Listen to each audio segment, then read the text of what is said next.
Dear students, welcome to this session. In this session, we'll continue to look into the basic SDFS administration. In the previous class, we looked into the name user interface, how administrative activities can be carried out using a name node user interface or the using the Ambari. And also we looked into how we can add the users into the HDFS. In today's session, we will look into the other administration that can be carried out using either Ambari or manual. One is file system check. So how to do the file system check? For that we have FSCK. You can say HDFS space FSCK, and you can provide the directory or the subdirectory where you want health. And this particular command is given where it will check the health of the complete file system, like complete namespace. We have given it as a forward slash, that is root. Once it runs uh, goes through the complete the namespace, then it will slowly it will report the if there are any corrupted files or anything, it will report the health, and that will be displayed here. You can see here, once you execute this commands and hit enter, then connecting to the name node, then you will have the start time. And once it completes, so it will take, it depends on the size of the file system, how big or how small is, depending upon, it will take time to complete its check. Once it is done, then it will provide the status as a healthy. And these are the some stats that will be given, for example total size, total directories, files, so such information will be given.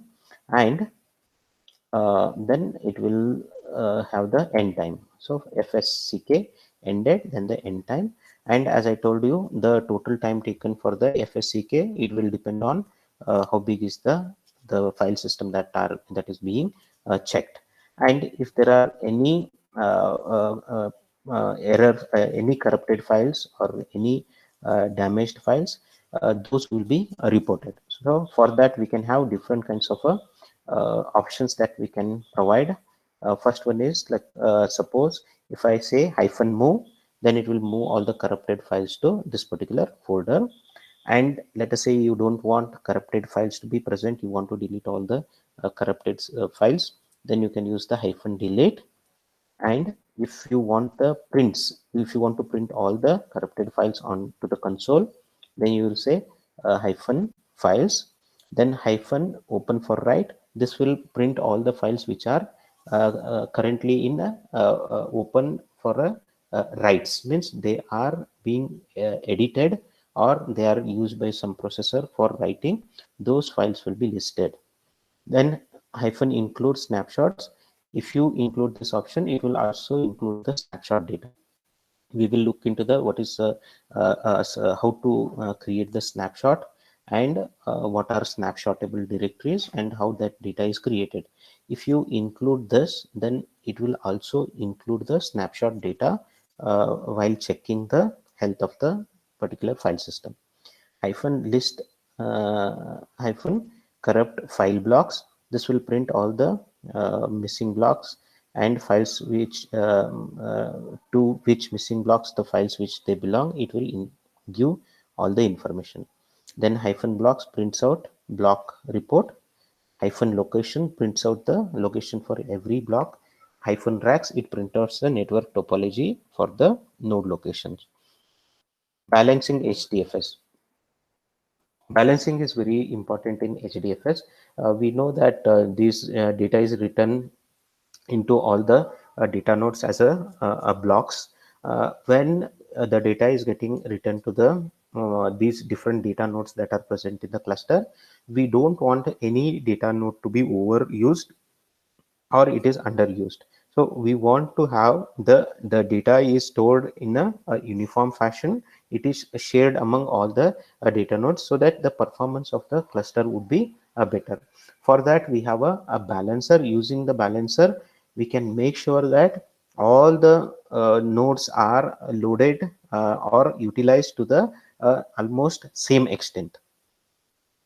The HDFS balancer tool balances data blocks across the available data nodes. Data blocks are moved from overutilized to underutilized. Suppose in case when balancer runs, it will check all the data nodes. If certain data node is overused, then it will move the blocks from that to the one which is underutilized. Also, this imbalance happens whenever you add a data node. When you add a new data node, naturally there are no blocks stored yet there, so the balancer will try to balance it out. Similarly, whenever you remove the data node, again the same imbalance will happen. And how to run the balancer? You will say HDFS hyphen balancer, so it will run the balancer. And by default what it will do is like it will take about the a 10% difference. Okay, if there is a imbalance of more than 10% between the data nodes, then it will do the rebalancing.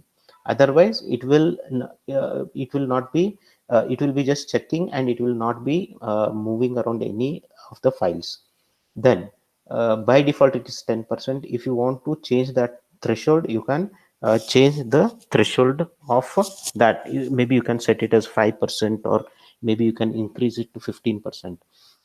Whenever the threshold is smaller, then the runs for the balancer would be longer, because whenever thresholds are small, very quickly those thresholds will be breached out, and the balancer has to do the rebalancing activity. And to set a different threshold, we can use this particular command, hdfs hyphen balancer hyphen threshold, and this is set as 5%. And if you want to set the bandwidth, you can set the bandwidth, dfs admin hyphen set balancer width, then space new bandwidth. So this is how we are going to set the bandwidth. Next, HDFS safe mode. We already know, like whenever we restart the name node, the name node will start as a it will start in a safe mode. What is the meaning of a safe mode? Safe mode is read only mode. Means it will just read. It will not do any kind of a write activity. The first thing that it will do is it will load the fs image file. That is the image. That is the file on the disk where the previous image before the node got down. That is the image that is stored.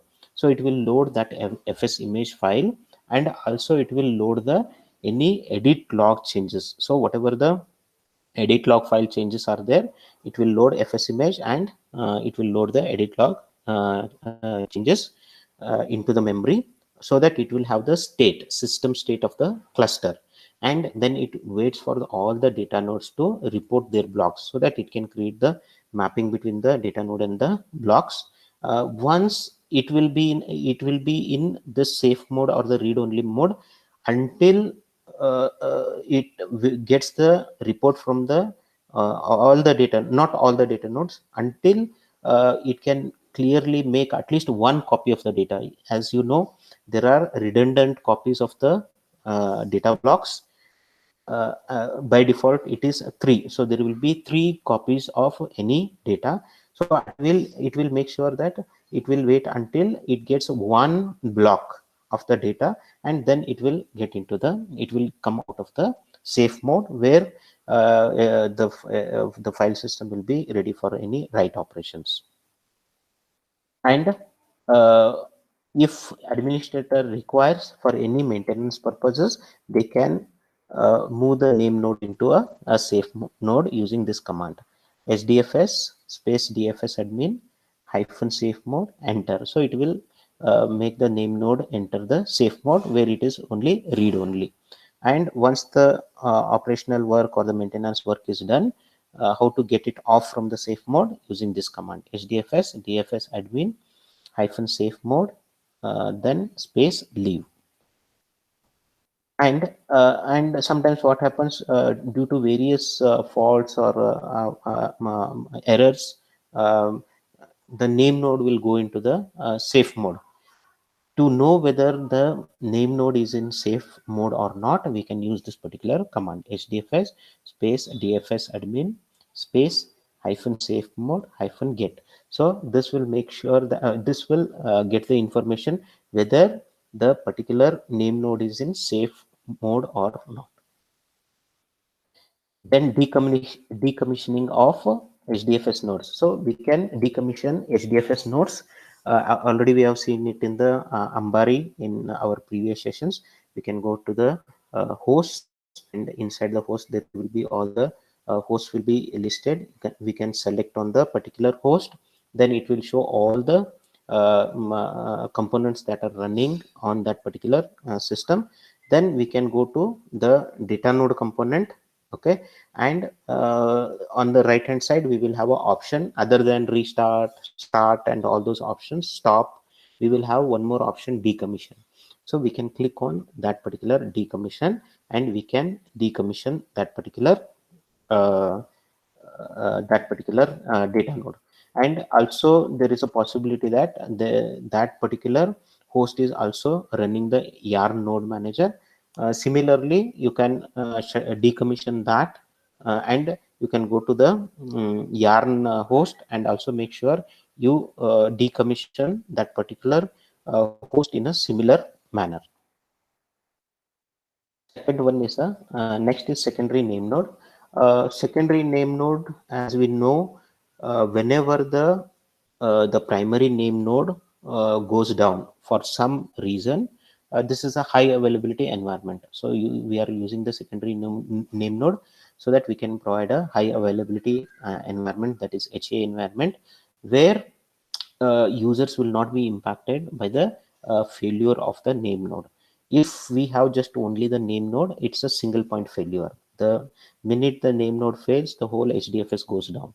In order to have the high availability so that there is no failure or no impact to the users, secondary name node is used.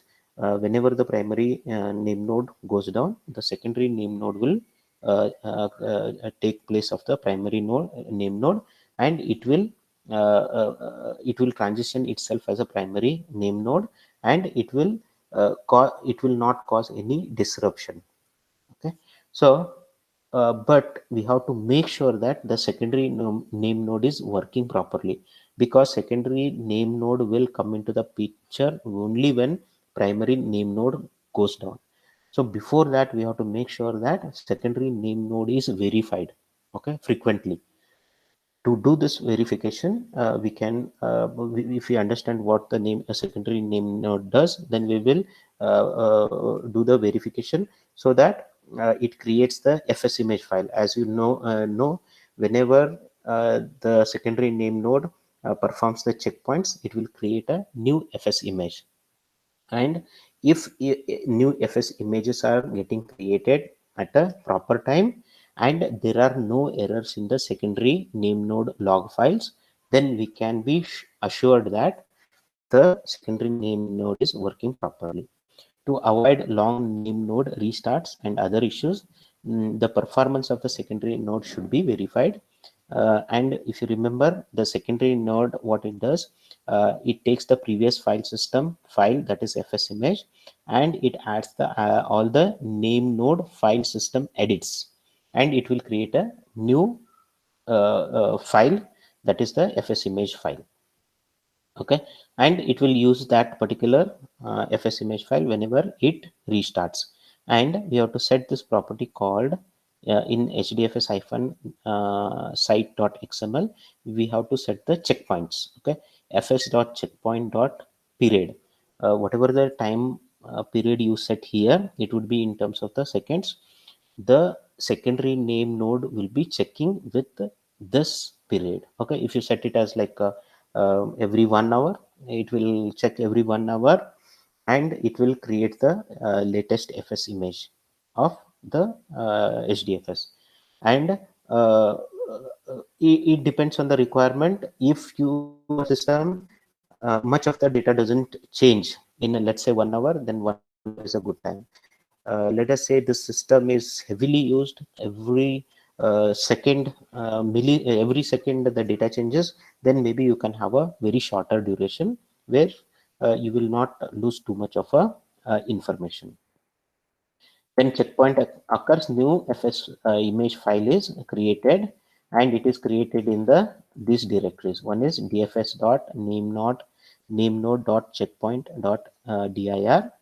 This is the location directory location where it will create the fs image, and this particular property is inside the hdfs hyphen site dot xml.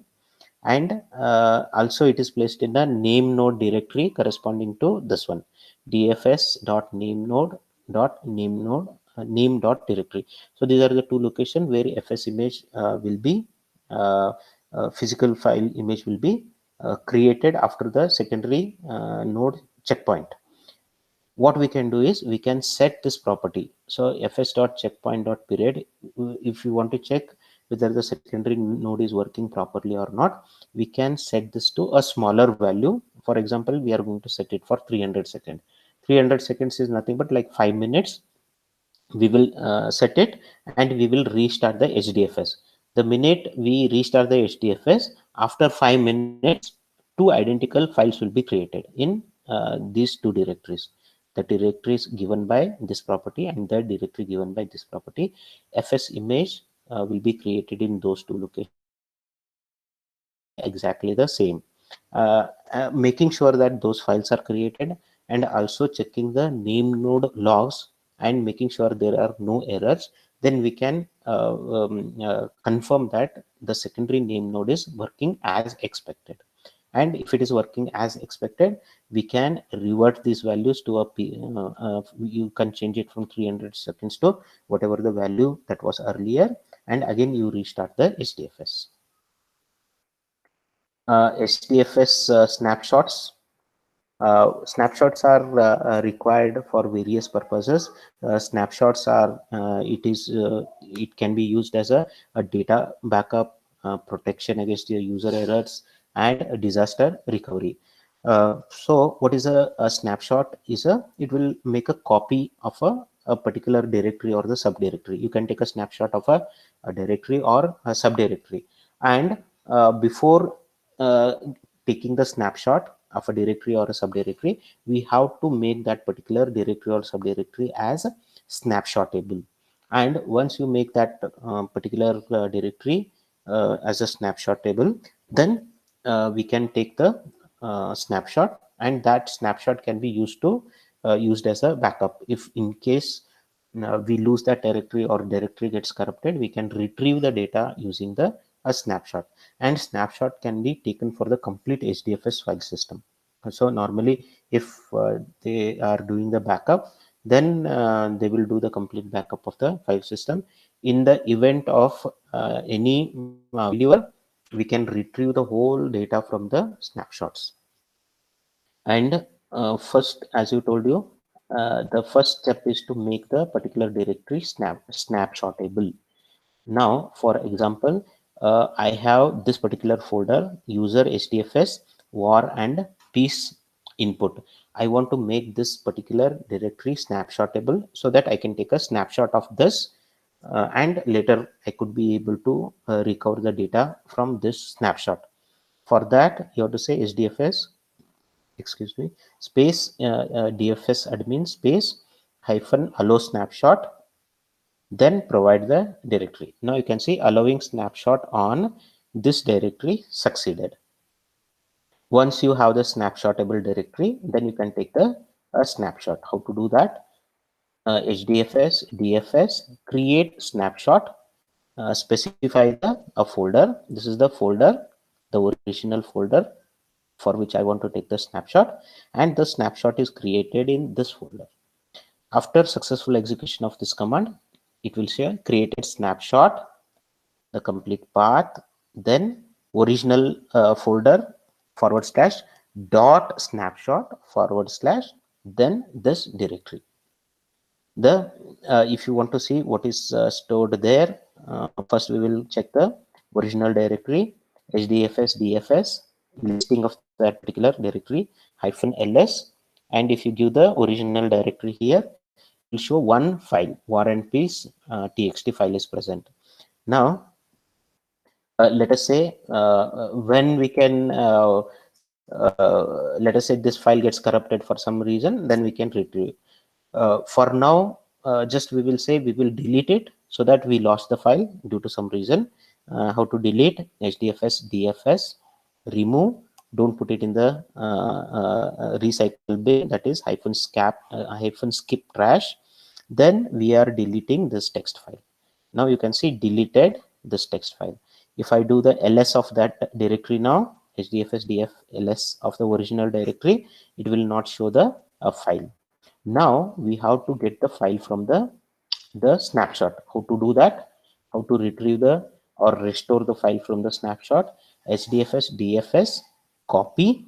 Then this is the original folder. Inside the original folder dot snapshot / the snapshot folder. This is wapi-snap-1, and inside that war-piece.txt, and this is the location we are going to copy. This is the snapshot file.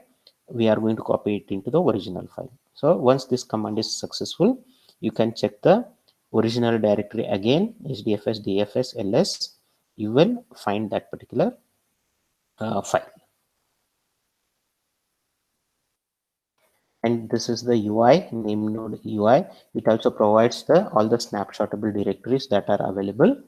You can see here snapshotable directories 1. This is the only one.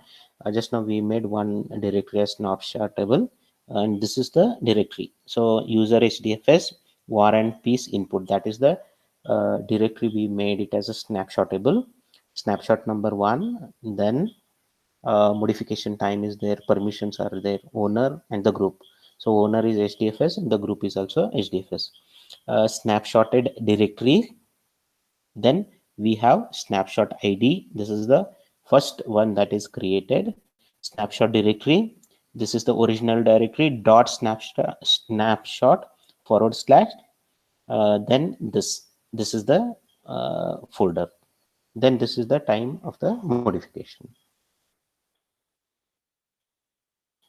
Suppose if you want to delete the snapshot, you can say hdfs dfs hyphen delete snapshot and provide the snapshot location. Okay, snapshotable directory, that is original folder, and this is the name of the folder that we have given for the snapshot.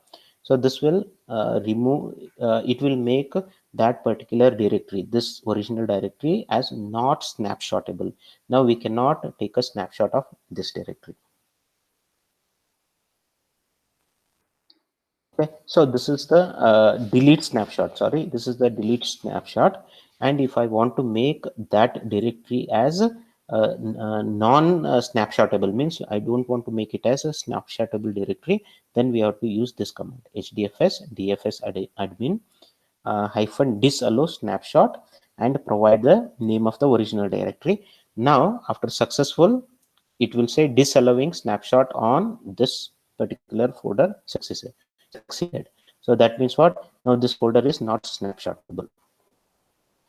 Next, configuring an NFS v3 gateway to the HDFS. So we can have the HDFS to be mounted on the local file system using the NFS v3 gateway. We can make it as a one particular mount point on the local file system, and HDFS supports this NFS version 3 gateway. This feature enables files to be easily moved between HDFS and client system. The NFS gateway supports NFS v3 and allows HDFS to be mounted as part of the client's local file system. So these are the capabilities that are supported. Users can browse HDFS file system through the local file system. User can do the download of the files from HDFS, or they can user can upload the files from local system to the HDFS, and user can stream data directly to the HDFS using those mount point. How to create the mount point? These are the steps we need to follow here. Step number 1, set the configuration file. First we have to set the configuration file, which files we have to set is we have to set this particular file, core hyphen site.xml. Either we can do it using the manual method, or we can use the Ambari. And if you remember, in previous session we used Ambari to change some of the configuration settings. For that we have to go to the HDFS service window, right? And we have to select the config tab, and at the bottom of the screen we can have a property to add option to add a property. Then we can add the property. So which properties we have to add? These two properties. Okay, property hadoop dot proxy server dot root dot groups. This is the first property, and setting the value as asterisk. So any group is permitted. And next one is hadoop dot proxy user dot root dot host. So it is also asterisk, means any system can be it can run on any host. And one more property that we have to set is dfs dot name node dot access time dot precision. That should be set in hdfs hyphen site dot xml. So this property ensures client mounts with the access time updates work properly.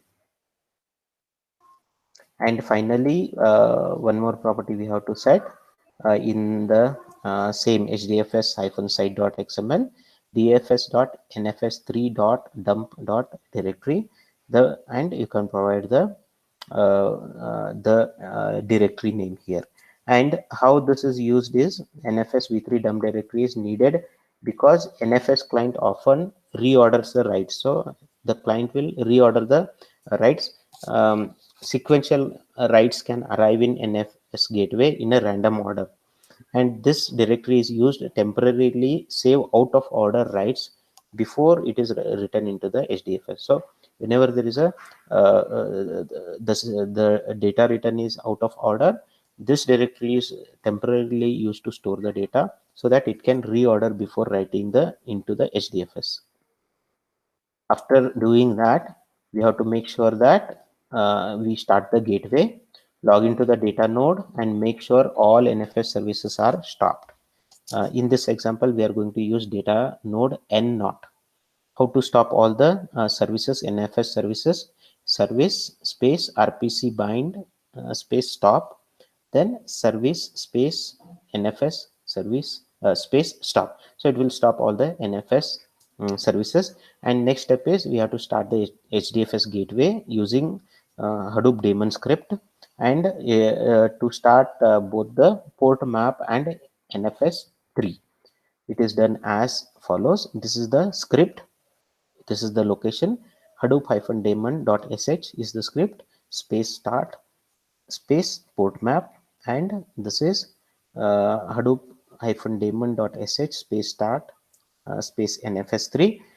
This will start the port map as well as the NFS3. And if you want to see the logs, this is the location for port map. So root Hadoop root port map n log, and NFS3 daemon, it logs here same root directory.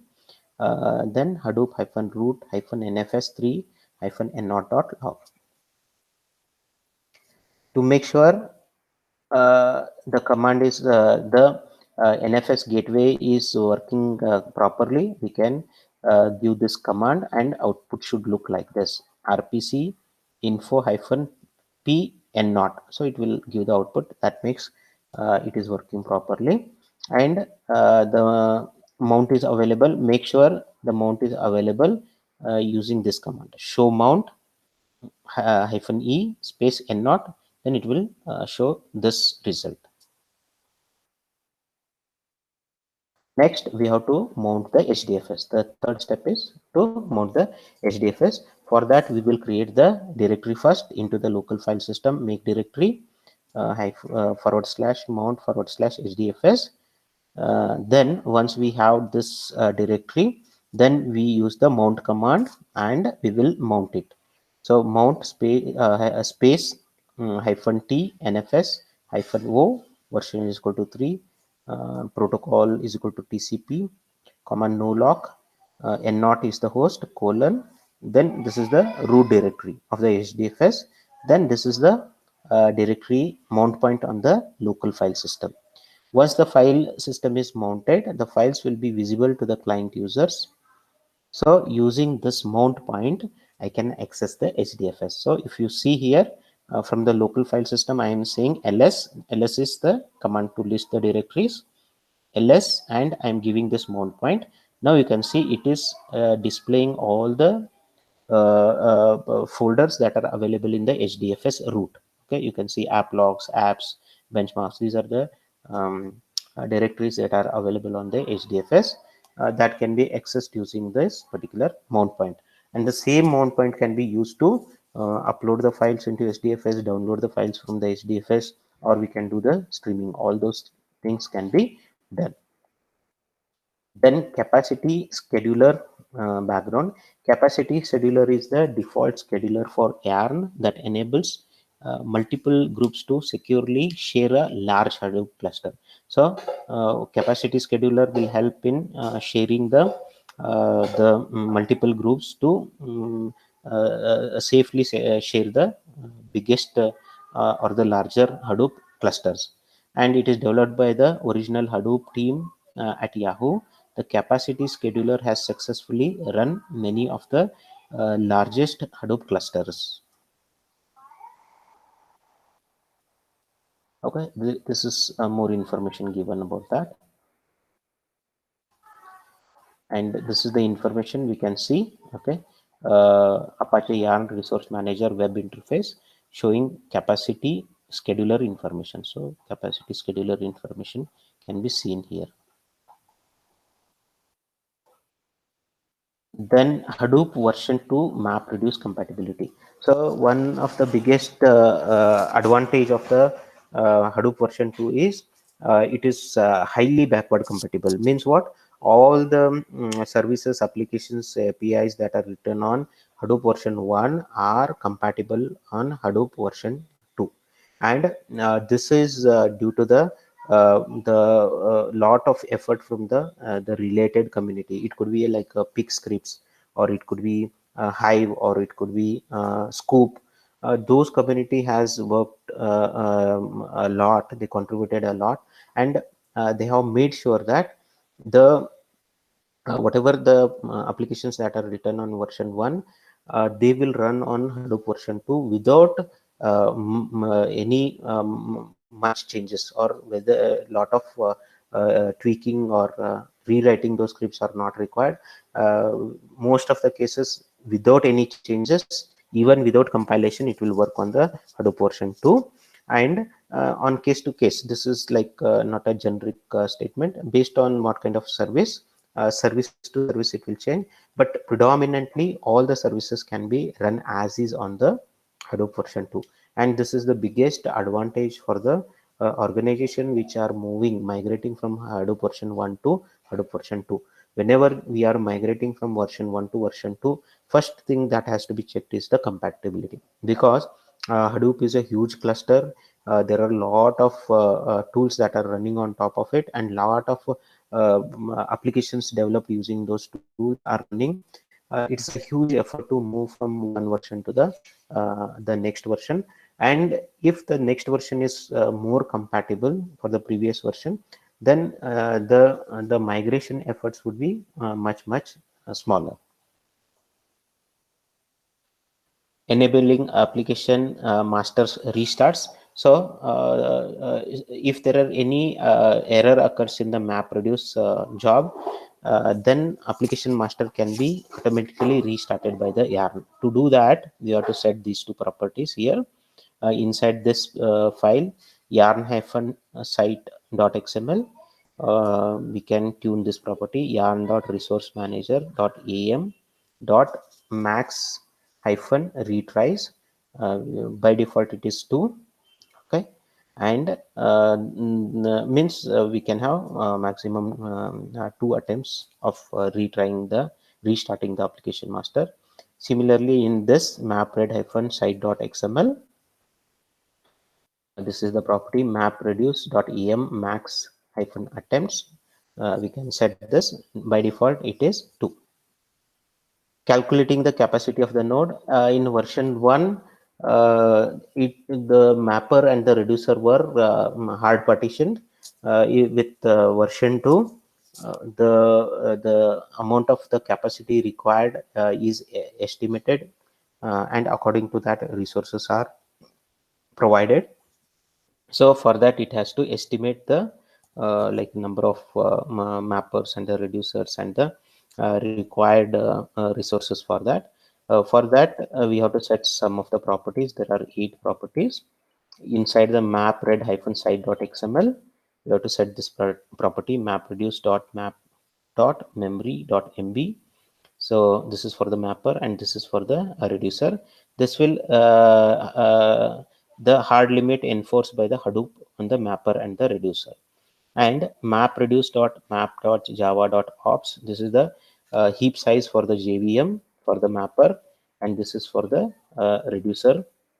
So we have to make sure these values are set, these are lesser than what is set in this property.